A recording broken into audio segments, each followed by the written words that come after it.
Welcome to Kenton Teaches. Enjoy the video. In this video, I will show you how to make delicious homemade marshmallows, just like the pros.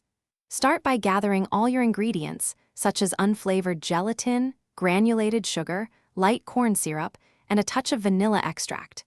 You'll also need to prepare your baking pan. A 9 by 13-inch pan works perfectly. Just grease it lightly and dust it generously with powdered sugar to prevent sticking. Having everything ready before you begin makes the process much smoother and more enjoyable. Next, let's get the gelatin ready. Sprinkle your unflavored gelatin over 1/2 cup of cold water in a small bowl and let it bloom for about 5 to 10 minutes until it softens. Simultaneously, in a medium saucepan, combine 2 cups of granulated sugar, 3/4 cup of light corn syrup, and 1/2 cup of water.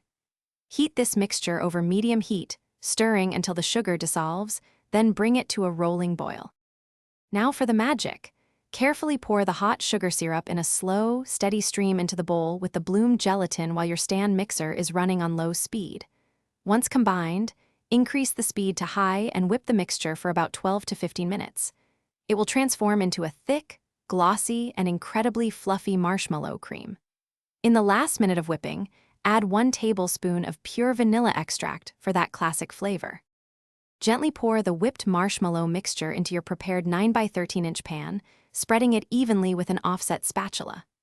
Let it sit undisturbed at room temperature for at least 4 hours, or preferably overnight, to fully set. Once firm, generously dust the top with powdered sugar, invert it onto a cutting board, and dust the other side. Then, using a sharp, oiled knife, cut your homemade marshmallows into delightful 1-inch squares, ready to enjoy. Thanks for watching. Please subscribe if this video was helpful.